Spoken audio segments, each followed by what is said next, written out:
છેલ્લા ઘણા સમયથી પાવર ગ્રીડ પ્રોજેક્ટને લઈને ખેડૂતો અને પાવર ગ્રીડ વચ્ચે વિવાદ ચાલી રહ્યો છે, જેને લઈને ખેડૂતોના વળતર અને જમીન સંપાદનના પ્રશ્નોને લઈને પણ અનેકવાર વિવાદો થતા.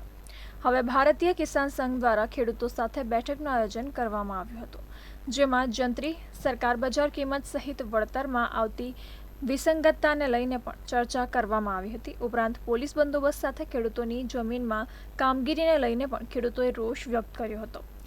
આ સાથે જ આગામી દિવસોમાં વળતર ન ચૂકવવામાં આવે તો કામગીરી પણ અટકાવી ઉગ્ર આંદોલનની રણનીતિ તૈયાર કરવામાં આવી હતી.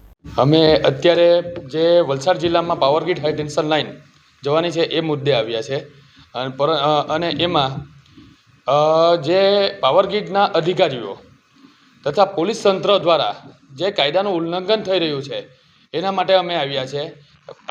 હાઈકોર્ટનો ચુકાદો છે કે કોઈ બી માલિકીની જમીનમાં માલિકીની પરવાનગી વગર અંદર ઘૂસાય નહીં, ને ઘૂસે તો ભારતીય ન્યાય સંહિતા 329 પ્રમાણે ટ્રેસપાસનો ગુનો બને છે. જ્યારે ખેડૂતો પોલીસ સ્ટેશનમાં જાય છે ગુનો નોંધાવવા, ત્યારે પોલીસવાળા એમનો ગુનો રહેતા નથી. અને પાવર ગ્રીડના અધિકારીઓ જ્યારે માલિકીની જમીનમાં આવે છે અને પૂછે છે ખેડૂતો કે તમે કોણ છો, તો કોઈ પણ જાતની તપાસ કરવા વગર ખેડૂતોની અટકાયત કરવામાં આવે છે અને 15 થી 20 કલાક સુધી ખેડૂતોને જેલમાં બંધ કરવામાં આવે છે. એટલે પહેલી વસ્તુ તો એ છે. અને બીજી વસ્તુ કે પોલીસવાળા આવે છે કે એનઓસી લઈને પાવર ગ્રીડને પોલીસ પ્રોટેક્શન આપે છે.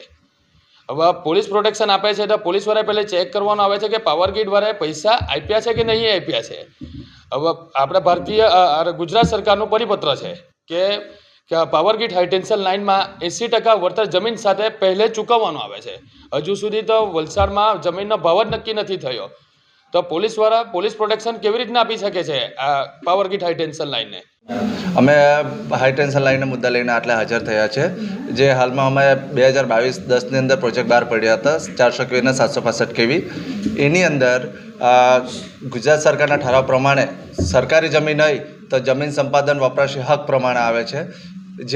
જ્યારે ખેડૂતોને વળતર ચૂકવવાનું આવે ત્યારે જંત્રી કિંમત પ્રમાણે ચૂકવવામાં આવે છે. એ ખરેખર ખૂબ જ અન્યાય થઈ રહ્યો છે. એ આપણું ભારતીય બંધારણ આર્ટિકલ 13 અને 14 પ્રમાણે એ કાયદાનો નષ્ટ ડિમોલેશન થવું ખૂબ જ જરૂરી છે. જે અસમાનતા આપણી જળવાઈ નથી રહી છે, એના માટે અમારું મેઇન ફોકસ થઈ રહ્યો છે. ને ગુજરાત સરકારના લોકલ તંત્રને ઓપન ચેલેન્જ છે ડિબેટમાં કે હમણાં સુધી જે પણ ખેડૂતોએ ના જોડે દામનગીરી થઈ રહી છે કે આવર્તન વર્તી રહ્યા છે, તો અમે જો ખોટા આવીએ તો ઓપન ચેલેન્જ ડિબેટમાં આવે એવી અમારી માંગણી છે. અમે જો ખોટા આવીએ તો વલસાડના ખેડૂતોને વળતર બાબતે સૌથી વધારે મુશ્કેલી થઈ રહી છે. અને સાચી માહિતી માટે સાચી માહિતી આપે અને જમીન સંપાદન એક્ટ પ્રમાણે વળતર ખેડૂતોને ચૂકે, એ જ અમારી પહેલેથી અને લાસ્ટથી માંગણી એ જ ચાલી રહી છે.